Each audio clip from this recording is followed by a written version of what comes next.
bartender. Oh, hey, Leslie. Can I have the usual? I'm gonna need more than this.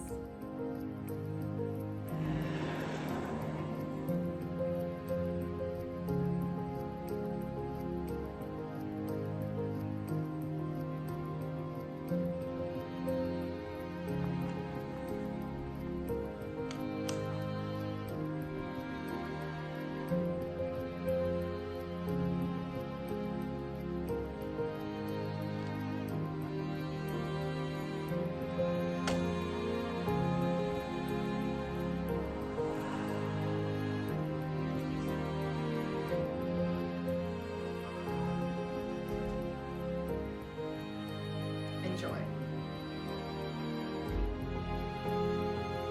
Drugs. When one thinks about drugs, they think about cocaine, heroin, marijuana, meth. But what about alcohol? Where is alcohol considered as part of this list? As defined by the Merriam-Webster, a drug is something that causes addiction, habitation, or a marked change in consciousness.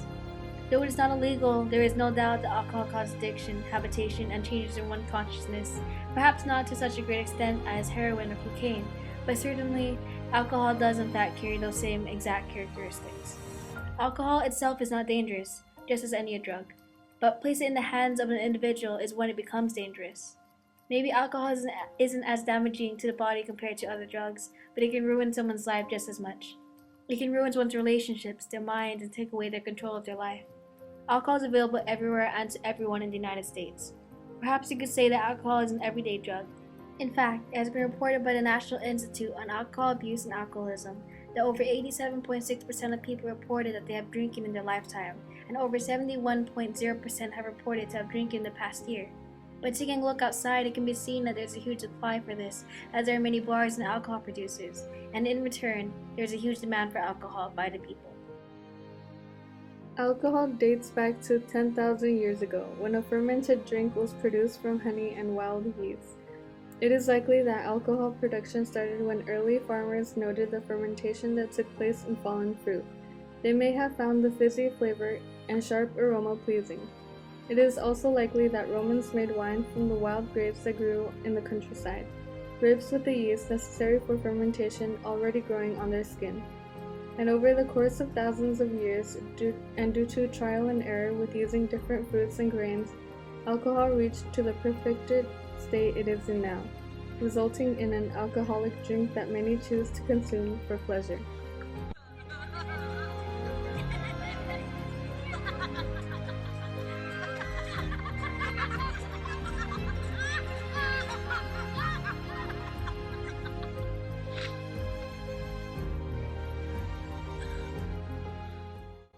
In the year 1920, a nationwide constitutional ban of the sale, production, importation, and transportation of alcohol was placed in the United States of America, in hopes to cut crime rates and corruption, reduce social problems, and ultimately put an end to its alcoholism and drug abuse in the country. However, the result of the prohibition was exactly the opposite. People began to produce their own alcohol. As a result, alcohol became more dangerous to consume. In addition, illegal sales rose through the roofs, crime rates skyrocketed, and many of the police and public officials became corrupted. Because the prohibition clearly wasn't working and was doing the opposite of the very thing it was trying to prevent, which was to put an end to alcohol, this ban was repealed. Although the prohibition was unsuccessful, the effects of it are still existent today. For example, the D.R.I.N.K program that is implemented in numerous school districts in the country. However, this program, just as the prohibition, simply did not work.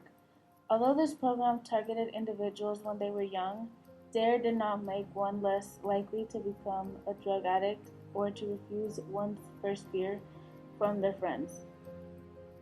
Alcohol is not as dangerous as many other hardcore drugs. However, it has the potential to be, and because it is so widely accepted and used everywhere in the United States, it will be very difficult to and almost impossible to curtail the distribution of alcohol in America, and much less put a definite end to the country's overall alcohol consumption. Based on what we have learned from the previous failed attempts of stopping alcohol in the country, we have created our own economic policy and programs that will hopefully tend to our current issue with alcohol and eventually stop alcohol altogether. We have learned from the prohibition by saying no to the people will only have the opposite effect.